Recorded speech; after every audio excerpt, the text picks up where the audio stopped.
Hello everyone, I'm Elena and this is Applewood Tarot. Today's video is a deep dive into tarot landscapes. I'll look at each of the cards and do my best to provide a starting point for their meanings to make it easier for those who have difficulty understanding this deck. I'll finish up with a spread to provide an example of how they might be read in context. Keep in mind that these are my own perspectives, meant to illustrate how one might open up to a new way of interpreting images. My decks speak my speak. Yours may speak differently. It's important to be in right relationship with your own deck so that you understand each other fluently. With that said, this deck lacks symbols in the usual sense. You won't see literal objects with set meanings that you can translate like code almost word for word. Allow feeling to be your primary source of interpretation. Then let your logical side in to work out why you feel what you do and how it relates to what you know about the tarot. Release rigid ways of thinking. Now let's dive in. I'll start with the majors. I've placed the Fool after the World. It isn't that way in the guidebook, I just felt pulled to do so. So I went with it and will instead start with the Magician at the top left. What do we see here?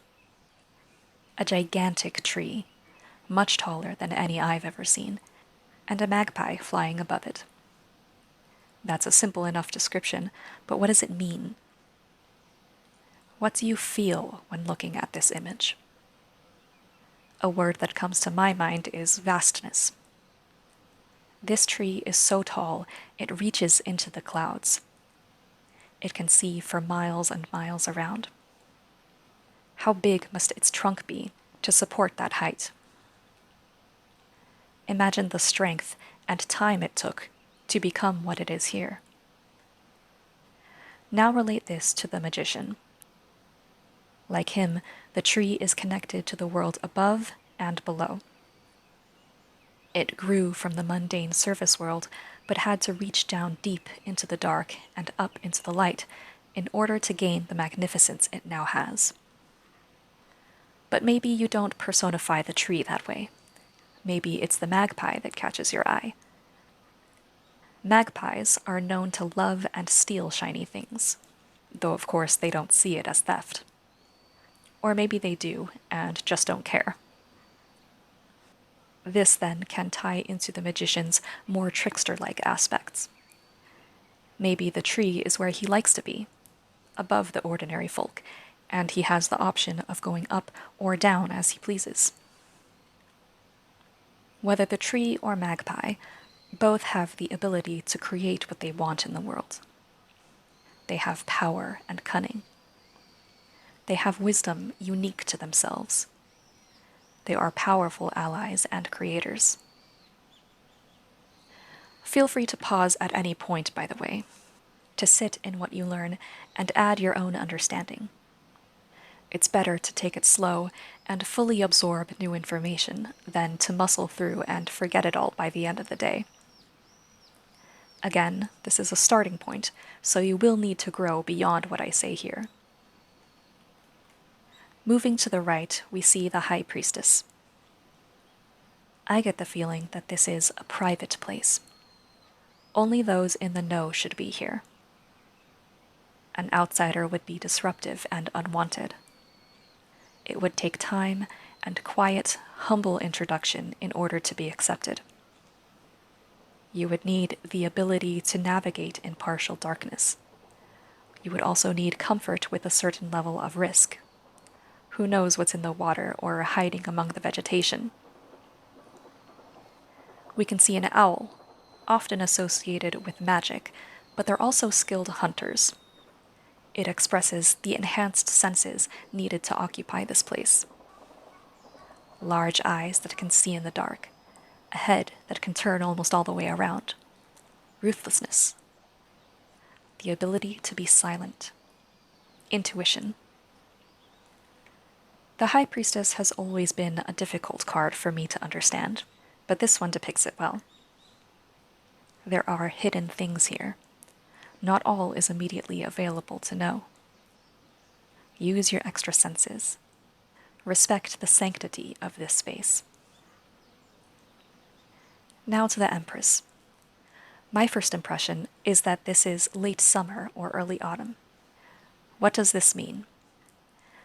I see summer as earth and autumn as water, the two feminine elements in that they are receptive.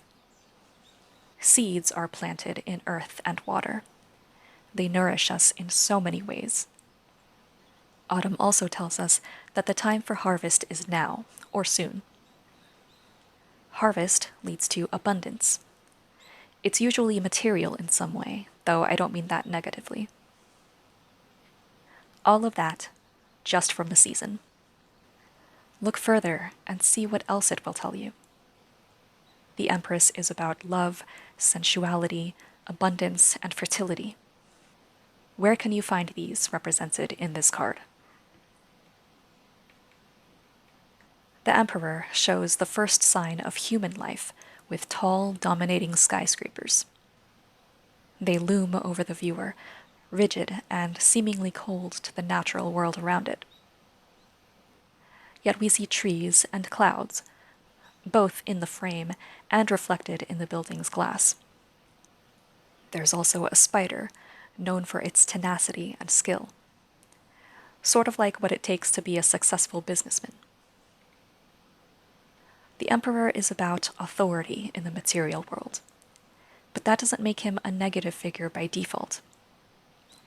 As we see in this card, there is room for both the Emperor and those he appears to dominate. The power is balanced. As intimidating as they seem, these kinds of buildings need maintenance.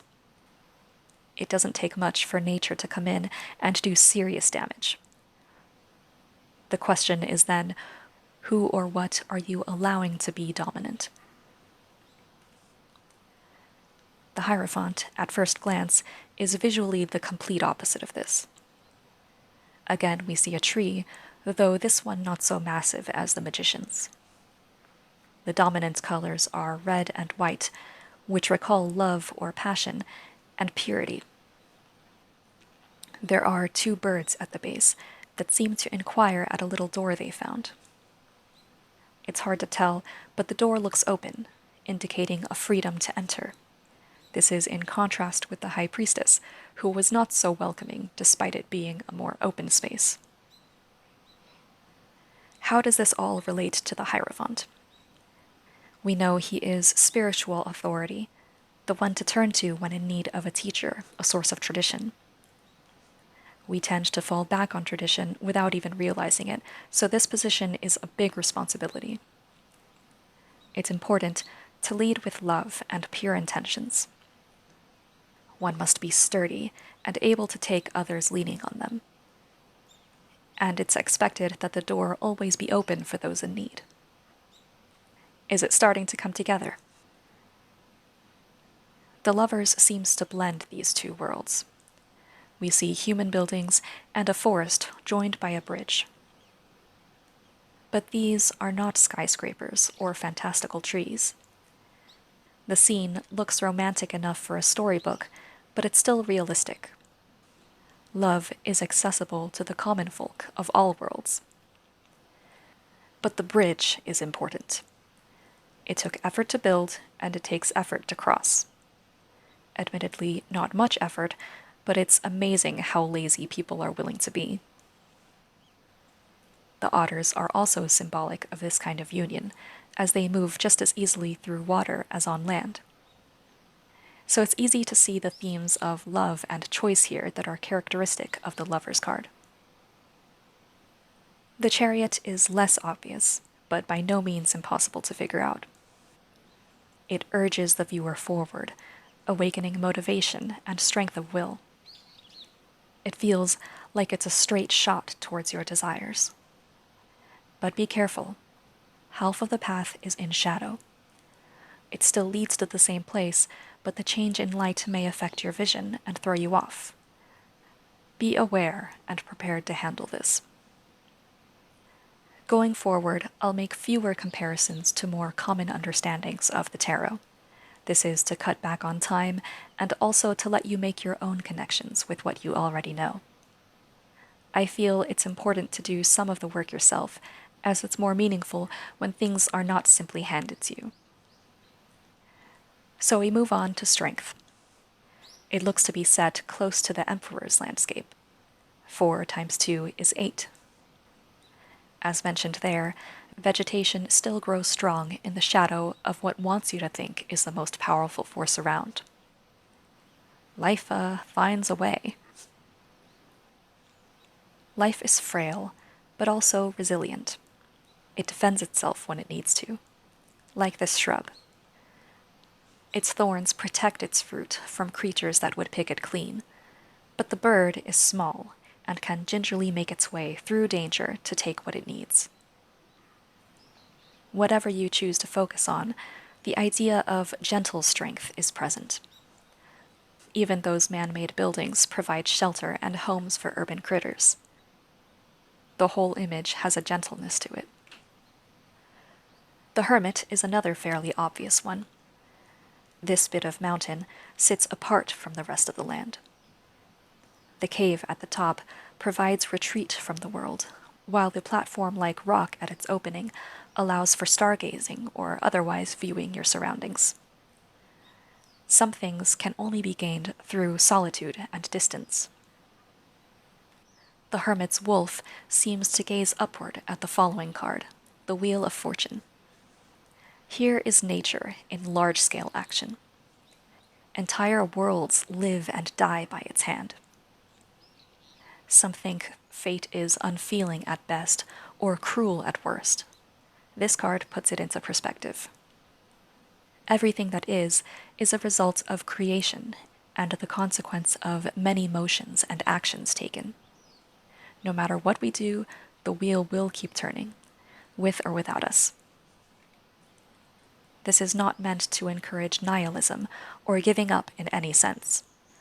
On the contrary, the wheel keeps turning, the world keeps going, so why not do what you can to make the future better, even if you're not there to enjoy it? This is a good question for the next card, Justice. Here is a salmon on its way upstream to spawn. It's an extremely difficult journey, and a large amount of salmon fail to make it to their destination. Why do this? With everything feeling like it's going against you, is it worth it? The answer is yes. Salmon swim upstream in order to find a safe place for their babies to grow up in. The goal is to give the future generation its best chance at a good life. Whether or not you yourself have children, it's obviously the right thing to do to act with mindfulness towards the future. And justice is about the consequences of your actions, whether they were right or wrong. We go deeper into the water with the Hanged Man. All is silent, yet alive. The senses are used differently here. How long can you hold your breath? Long enough to explore that village down there? Can you even reach it? Are you willing to sacrifice something essential to you in order to experience the hidden? How does being underwater change your perspective? What will you remember and bring back with you? Still yourself and listen. We emerge onto the beach and encounter death. The first of a fresh batch of sea turtles has hatched and makes its way towards the water. A seagull prepares to enjoy its dinner. The turtle is literally between a rock and a hard place. However, it's a temporary in-between place. Something ends and something begins. Surviving difficulties gives us experience, knowledge, and opportunities for transformation. If we fail and allow these difficulties to consume us, that is also a kind of transformation. There is a before and there is an after. Now comes temperance. This is about playing with elements and using alchemy to transmute them into something new, greater than the sum of its parts. I see this here both in the meeting of land and water and in the animals present. The land and water together are able to grow vegetation, which then becomes food and shelter for a wide variety of creatures. Predator and prey animals are also helpful, because the prey keeps the vegetation in check while the predator keeps the prey in check. Each element tempers the other to keep extremes at bay. Humans have a very hard time understanding this and putting it to practice. Farther into the trees is the devil, temptation and vice personified. He might be the pagan horned god in stag form, who so loves the world of flesh. But what comes to my mind is hunting. Specifically, a fairy tale king obsessed with hunting the stag. He loses sleep and sanity in pursuit of this animal, and is lured deeper and deeper into the wood until he loses his way, if not his life. What will it take if he's to find his way out again? The tower is unusual, in that instead of depicting a tower at the moment of destruction, it shows the aftermath of that destruction. Or perhaps you just fell in a pit wandering the woods because you weren't paying attention. Either way, we look up from down below. The storm has passed, but now there are new challenges to overcome. The only way out is through. We are at the starting point. Get climbing. Because if things do not change, they will stay as they are and stagnate. Next is the star. The plants look similar to dandelions, which mimic in meaning the firefly and shooting star overhead. Have faith in magic. It's time to make a wish and trust that it will come true. Even in the darkest night, guidance can be found in the stars. Hold on to hope. Act accordingly. In the moon, it's emerging from or descending into a well. The well itself can symbolize the deep subconscious. There's also that phrase about truth living in a well. We know that our deep selves have wisdom, but it needs interpretation. Use caution when descending to have a look, as the moon gives a half-light and things may not be what they seem. The sun is purest joy. Sunflowers not only look like and are named after the sun, but they also follow its light, turning to face it as it moves throughout the day. This may be taken as a suggestion to follow your joy. The peak of rabbit ears also brings that spark of happiness. It's an anticipation of cuteness about to pop into view. Rabbits are also famous for the amount of young they can have, so this may imply allowing your joy to multiply. Judgment depicts magic more directly. A fox spirit, a powerful one from its size and closeness to the aurora, meets with a wild moose. Humans shelter in their yurt close by. This shows that spirit and magic are not only very close by, but all you have to do to experience it is wake up. Step out from what you confine yourself to and look around. Take in the wonder of existence. And don't shrug off what you learn and go back to before as if everything is as it was. The world asks you to remember that everything that is bigger than us. Like what was taught by the wheel, we ourselves are not that important in the grand scheme of things. But, paradoxically, all that we do affects the rest of the world. When you are far enough along on your spiritual path, things tend to become circular in this way. And so we reach the Fool, who despite the rain clouds is out enjoying a rainbow's beauty. Who knows how bad the storm was or will become? The puppy is exposed and vulnerable, but ready for a new adventure. And the cycle begins again. Now to get into the minors. I'll start with the sword suit. The ace is represented by an iceberg. Like the analytical mind, an iceberg is cold and sharp. One must be careful when approaching it so as to avoid harm. There's more going on beneath the surface than we know. It's also made of frozen water. Feelings are solidified into thoughts. Most may see icebergs as dangerous, which they are, because of how they can destroy ships and whatnot. But they're also incredibly beneficial to the natural world. They distribute nutrients and provide rest stops for various creatures to start. All of these can, in one way or another, apply to this suit of thought and communication. In the Two of Swords, a crow is trying to make up its mind about where to go next. What are the options? What risks is it willing to take? Are those dark clouds reflections of its own mind that must be cleared before making a decision, or are they a clock counting down to a deadline? The ice it stands on, how long will it stay frozen? Not long in the Three of Swords. A polar bear has had a successful hunt, but the ice it came from has shattered, making it that much more difficult to reach home and safety. Some sadness and hard truths are natural parts of life. To survive, we must eat. But excess suffering is preventable. In order to stop it, we can't continue to ignore reality just because it makes us feel bad or guilty. Don't ignore it, change it. The Four of Swords shows a lake at the base of a volcano. Ducks relax and enjoy the sheltered space until it's time to join the others flying above. The fact that this volcano is extinct expresses that the blow-up is over and done with. It's safe to rest and relax. The journey is long, so it's okay to take a break once in a while. The Five of Swords is about conflict, winners and losers. Nature knows all about this. It's depicted here in small scale.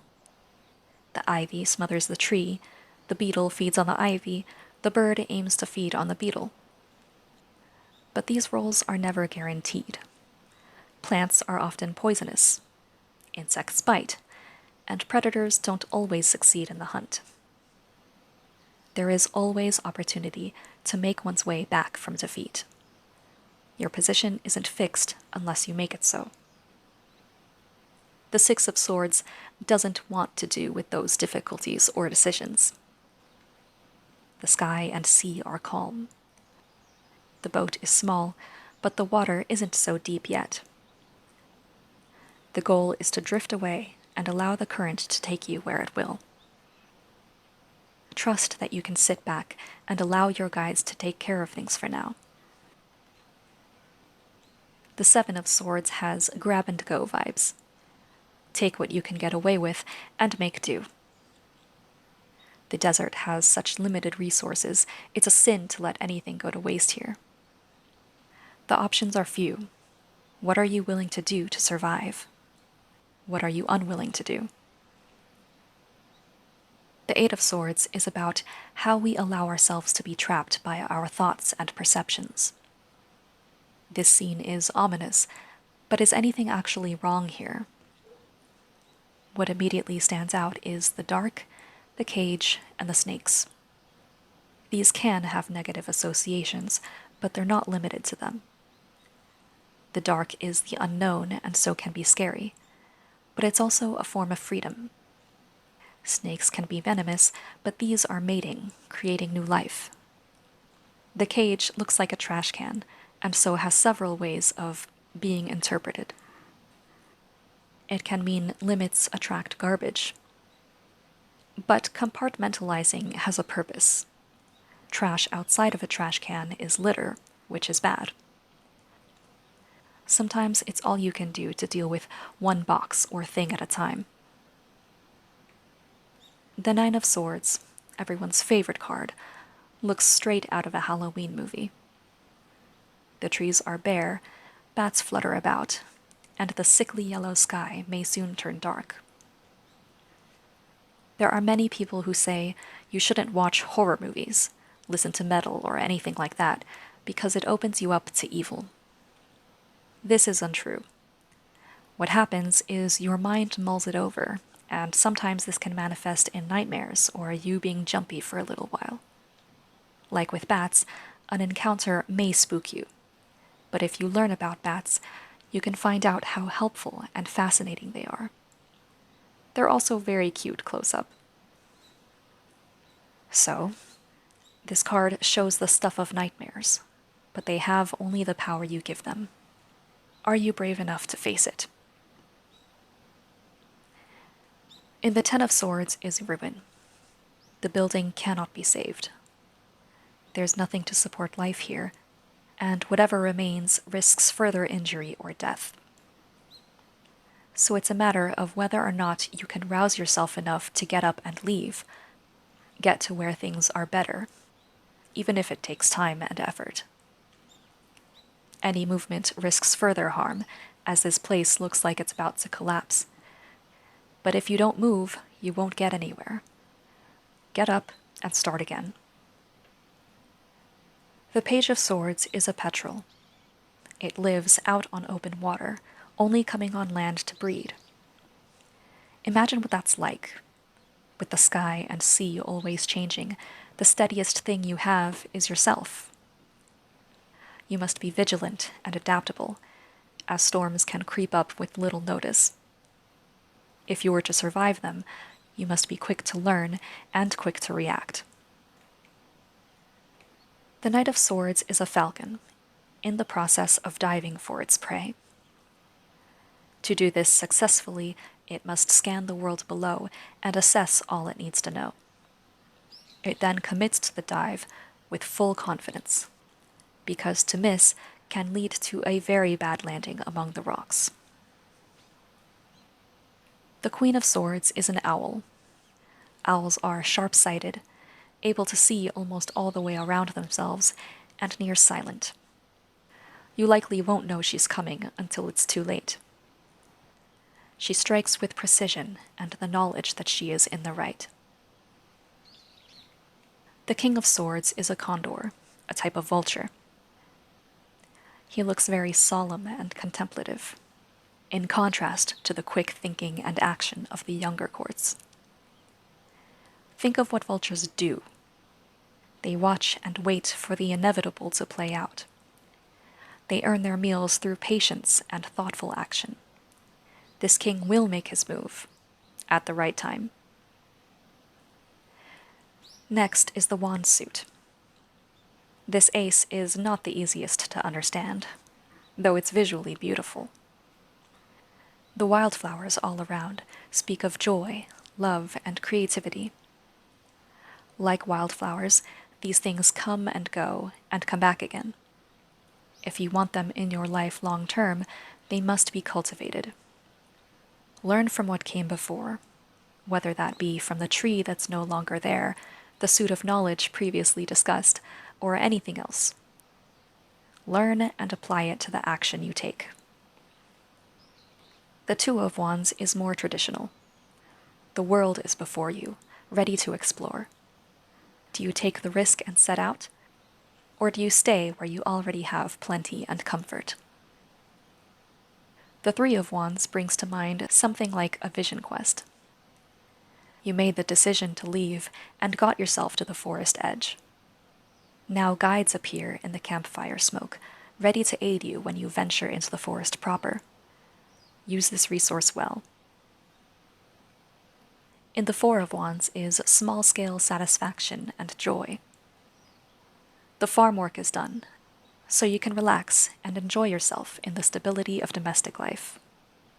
Celebrate the abundance of harvest. Be at peace. In the Five of Wands, a badger picks its way among fallen chestnuts, looking for a meal. But they're still protected by burrs, and so the badger must take care. This is another example of nature leveling the playing field, so the competition is truly fair. The Six of Wands shows a return from the forest to the village, perhaps the one set out from in the two. The weather is good, and butterflies join the path up the hill. This shows that the return is under happy conditions, and a successful transformation has occurred. A penguin observes an eclipse in the Seven of Wands. Eclipses can be eerie experiences.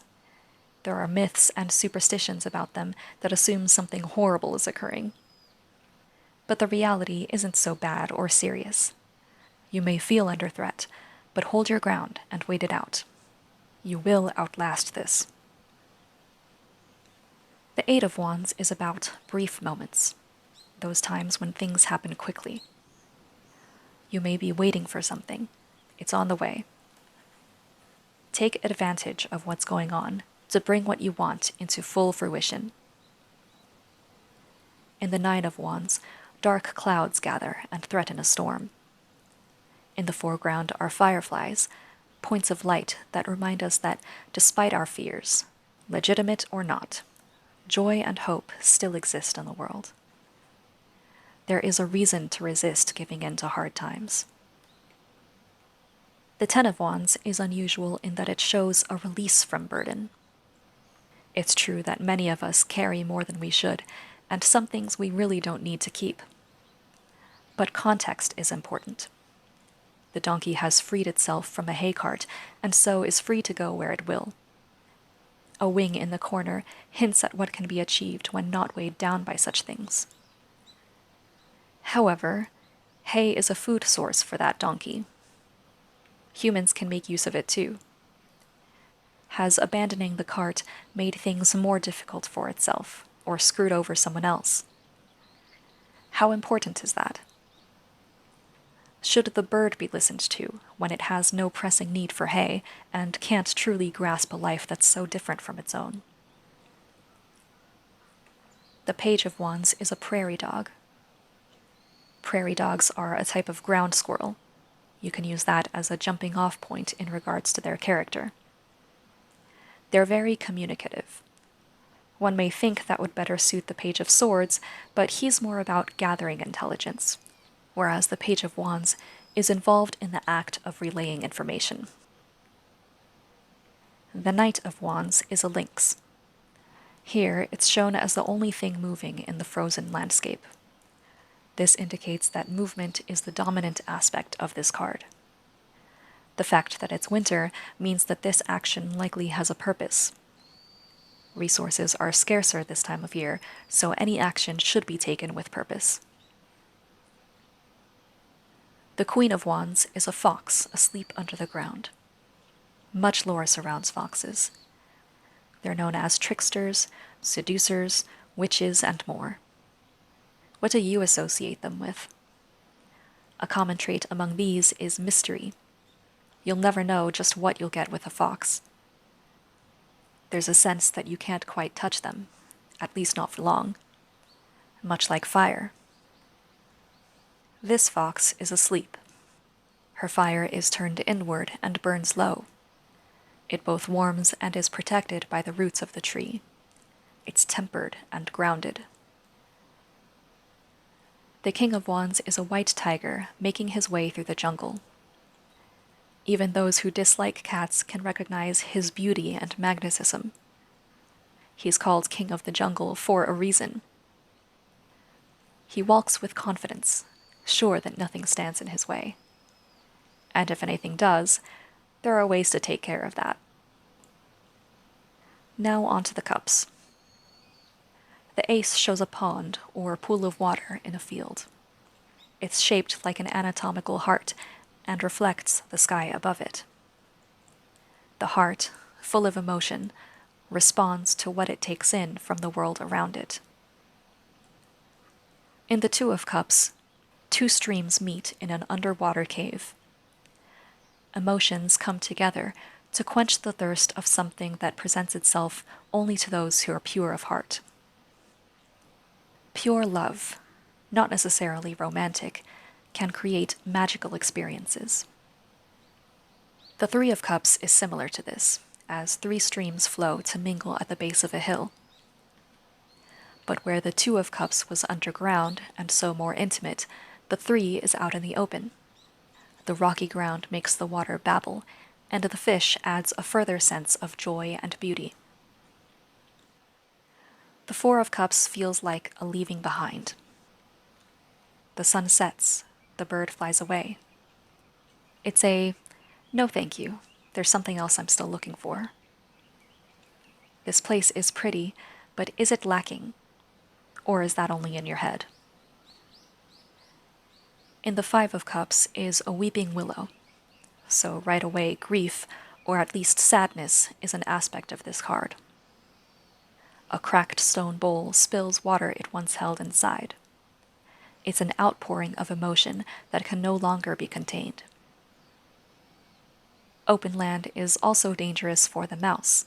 It can easily be picked up and carried off as a meal.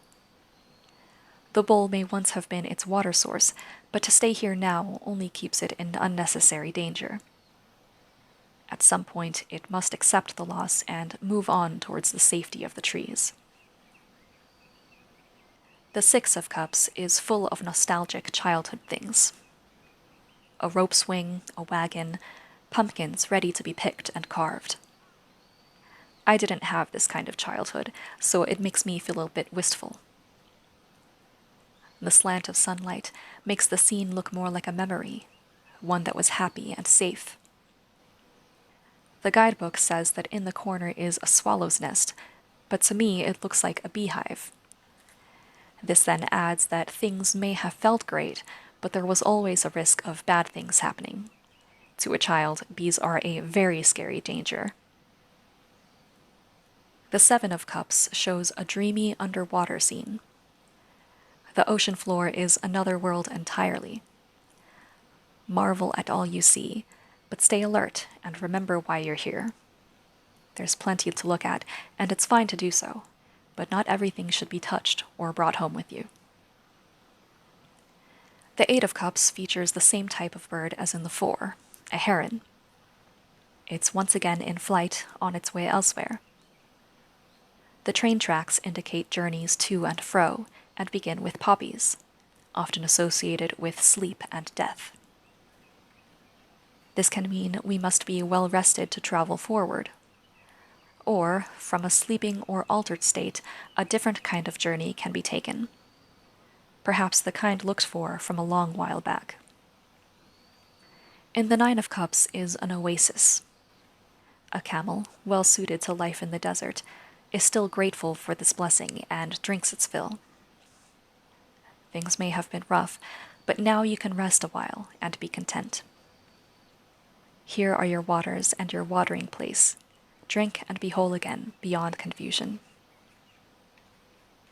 In the Ten of Cups, the storm has cleared and left behind a rainbow puddle. A dog and cat observe the scene together. In the foreground are dandelions, plenty of wishes ready to be made and fulfilled. Things are peaceful and happy, and promise to be so for a while. The Page of Cups is a butterfly fish. Like butterflies on the surface, there is a lightness and joy to it. It explores the coral reef, studying this small corner of the world and open to what it can offer. The Knight of Cups is a manta ray. It moves through the water with grace and calm. Manta rays are particular about their hygiene and visit certain reefs regularly to have themselves groomed. The Knight of Cups is known for being a bit of a dandy, mostly occupied with his appearance and following where his heart leads. The Queen of Cups is a beluga whale. She rides a whirlpool to the ocean floor, unafraid of its depths. She has the power to go where most can't. The guidebook calls this whirlpool a tornado. I once drew this card as my week's challenge, and I did wonder because at the time I was in tornado country. But I told myself not to be paranoid. Lo and behold, in the middle of the week, there very nearly was a tornado, and my neighborhood lost power for 3 days. I once said that this deck can be literal, and that was a prime example. The King of Cups is a giant octopus. These can change their skin color and texture depending on their surroundings. They're also very flexible and intelligent. The King of Cups can make use of these traits as he's responsible for the emotional states of others. It's a fine balance when you're trying to get things done. Lastly, we move into the Pentacles. The Ace of Pentacles shows a standing stone with a labyrinth engraved on its face. Stones can be symbolic of endurance, and the labyrinth is a long meditative journey towards a desired end.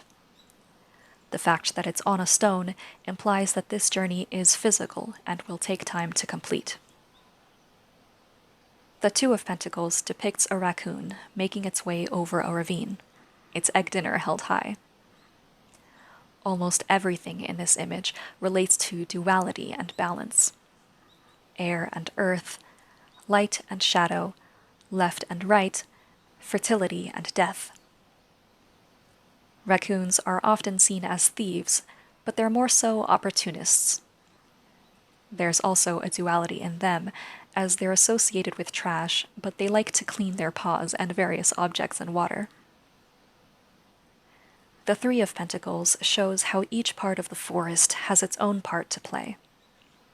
The squirrel helps to plant new trees. The trees provide food and shelter for the squirrel. When they die, mushrooms help turn the decaying wood into nutrients for the soil, which in turn feeds the trees. All are essential for a healthy ecosystem that benefits everyone. The Four of Pentacles has people sheltered in a yurt while their yak grazes outside. There isn't much here besides the grass and wind, but they have material goods. The question is, how much are those worth, and how tightly are they clung to? It's good to have resources saved up, but will they be put to use when the time comes? In the Five of Pentacles, a koala sits at the base of a dead eucalyptus tree. A fire has passed through and devastated the land. Koalas not only live in eucalyptus trees, but it's also all they eat. This animal is now starving as well as homeless. But wildfires, while incredibly destructive, also provide fresh nutrients from the ash they produce. The land can recover, though it will take time. A sapling has already begun to grow. If the koala can last until it's a proper tree, good times will come again. The Six of Pentacles shows a forest home, a cottage blended with greenery. A basket of fruit has been left at the door. It may be payment for services rendered or a gift of charity. Either way, prosperity is shared among those in a community. Is it well placed? In the Seven of Pentacles is a scenic resting point. A bench invites visitors to sit and observe the landscape after the hike it took to get there. There are eggs in a nest on a nearby tree. How long until they hatch? Do you wait to see it happen, or continue on your way after a fairly quick assessment? In the Eight of Pentacles is a beehive, a real one this time.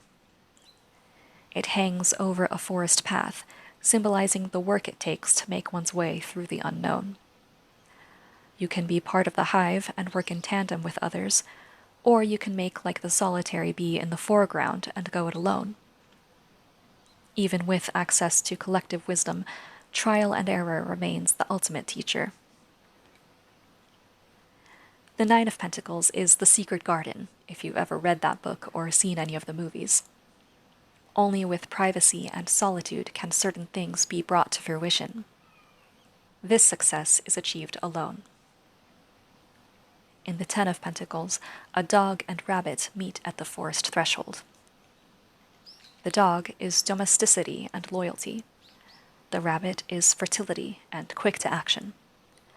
Both are needed to create a stable home life that continues to grow and evolve. The Page of Pentacles is a tortoise. They are slow-moving and born wizened. What happens when we slow down to its pace? What do you notice about the world that you couldn't before? How does your ability to focus change? The Knight of Pentacles is an elephant. Elephants are known for a lot of things, but what comes to my mind when I see this is migration. They know the path and walk it as their ancestors have done for years and years. They know what works and what doesn't. They also take the time to work the land around them. They're construction workers of the natural world and interfere when they think it needs help. The Queen of Pentacles is a bear, partially joined with the land. Bears are symbols of strength, motherhood, and earthly wisdom, among other things. They live in harmony with the seasons. They know when it's time to rest or act. Despite being big, hulking animals, they can swim and climb with relative ease. They're adaptable. Bears of one type or another have made it to most parts of the world. They know the earth. The King of Pentacles is a giant gorilla that sits atop a mountain. He reminds me of the movie Mighty Joe Young, the 90s version, so the issues of poaching and what it means to take true care of our world come to mind. Part of being a ruler is making tough decisions and nurturing the right things. Is it more important to support Hollywood or the World Wildlife Fund? That was a lot. I know I didn't go too deep into the cards, but I did say to use this as a starting point. If you have trouble with this or any deck, relax.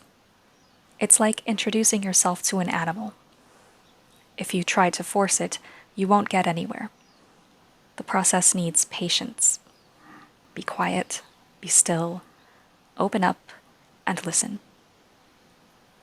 Now I'll do a spread so we can see this deck in action. I'll use the one recommended in its guidebook, called The Landscape of Life. It's similar to the Celtic Cross in that a question isn't required. Kiki's delivery service popped into my head earlier, so I'll lay the spread as if Kiki has come to see me right as she sets off from her village.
The spread is free form, so I've laid it in a broom shape. It goes birth, family, guide, shadow, dream, community, excessive load, and seed. Birth is her starting point, where Kiki is setting out from.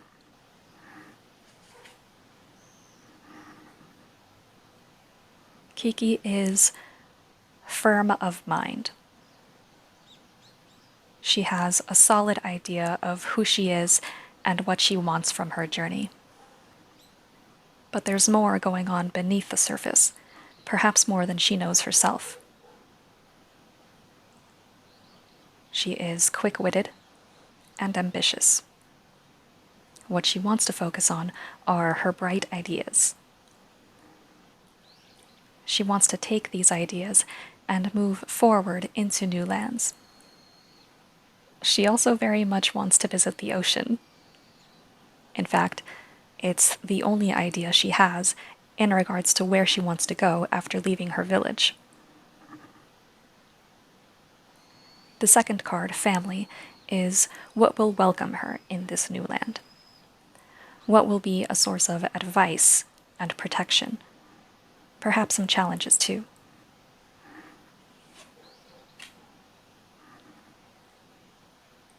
It looks like, at least initially, she will not be welcomed. She'll be lonely for a while and must learn to rely on herself. We see this in the movie. She is out of her element and unwelcome in this place.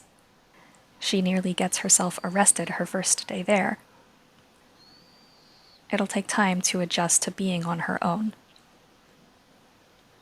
I'll note also that she does get a room on an upper floor of a building, so she is elevated from the ground, much like this hermit's cave. The guide is her most genuine talent.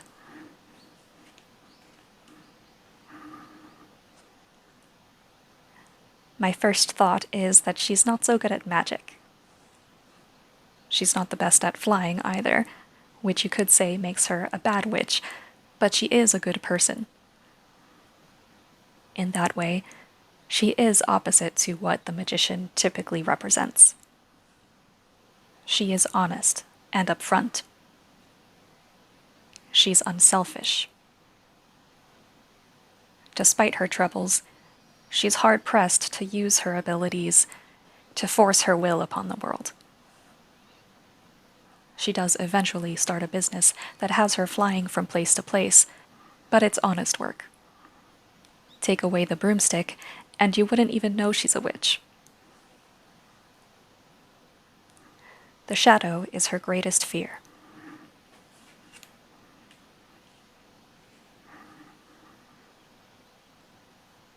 She fears being small in such a large world.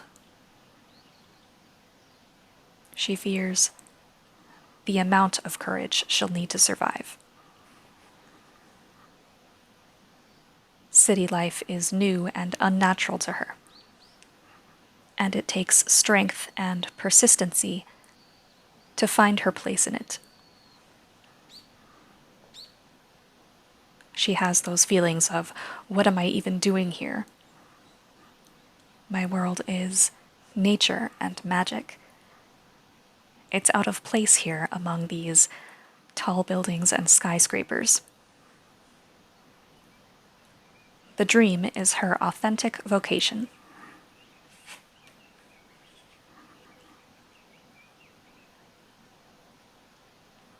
A vocation is one's calling. You could call it your destiny if you choose to accept it.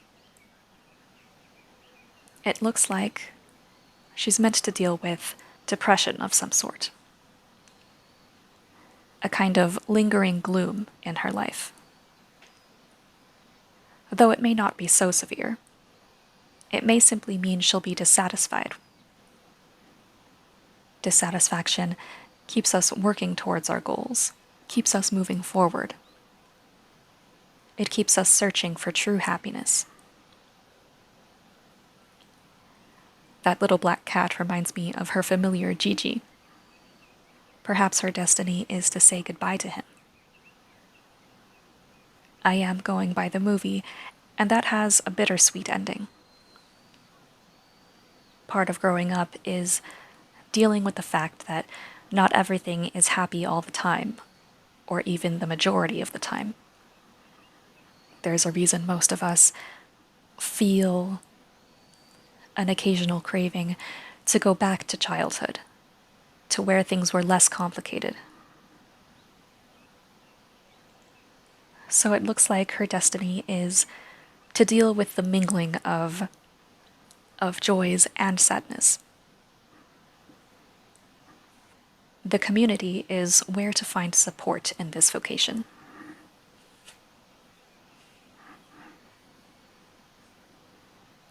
Inwards. As we saw with the hermit, she will for the most part be solitary. And as most people who've dealt with a form of depression know, it's a very solitary experience. It's isolating. It can keep you from getting out of bed. Kiki has some growing to do, and inward journeys to make. The Eight of Cups also relates to strength, so this may have to do with facing her fears of isolation and self-sufficiency in this new environment. If she can move past it, it'll lead to number 9, the Hermit, where she can be self-sufficient and be alone instead of lonely. The excessive load is what she can leave behind.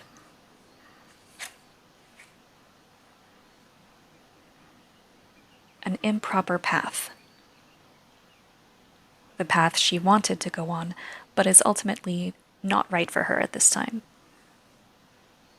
She may have been overly ambitious and had unrealistic expectations. The Chariot's path seems to blend with the tracks from the Eight of Cups. Instead of pushing forward and muscling through where her ambitions want to take her, she needs instead to turn inwards and work through her own inner issues. Only then can she find the strength to move forward. From there, she can discern the right path for her, and, more importantly, the right way to proceed along it. Many of us get stuck following a path that we think we're supposed to walk. But very often, these things are inappropriate for us and not at all conducive to what we actually want or need from the world. The seed is what Kiki has the power to become.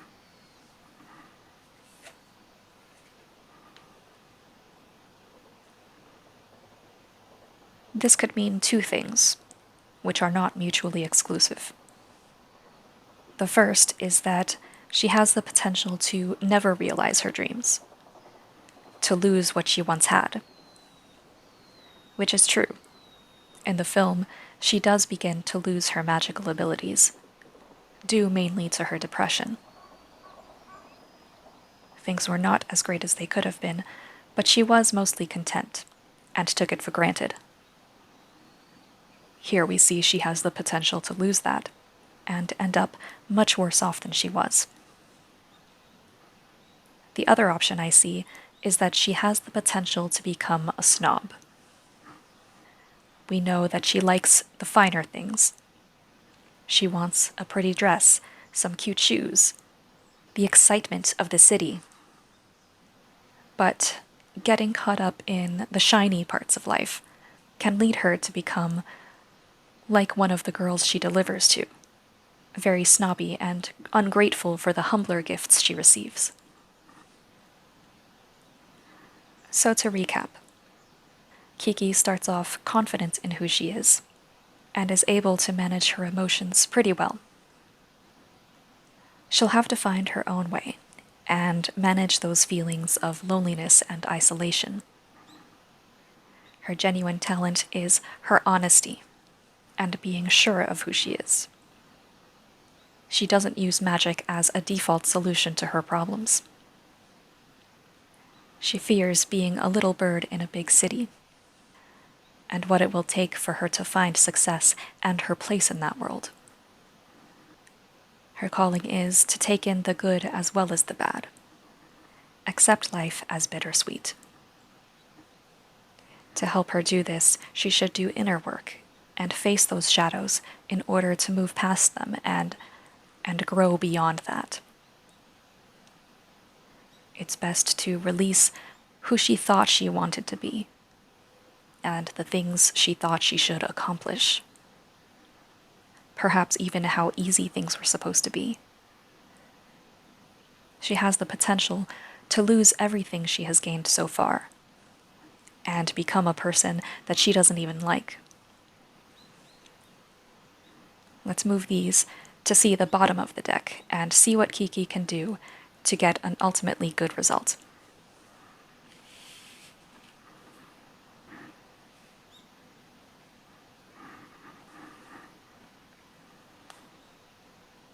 Release. Let go of her stresses, her troubles, her depression, and trust her guide to take her to where things are better. The third card of this spread was called the guide. So she needs to follow that inner voice, the one that keeps her honest and a good person. The one that doesn't rely on magic, but also doesn't take it for granted. Remember and hold on to who she truly is. That's all I've got for now. This was my deep dive into tarot landscapes. Thank you so much for sticking around. I know this took a while, but I'm proud of you for lengthening your attention span. I hope you learned something new and take another crack at a deck you own that you may have difficulty with. Thanks again. See you next time.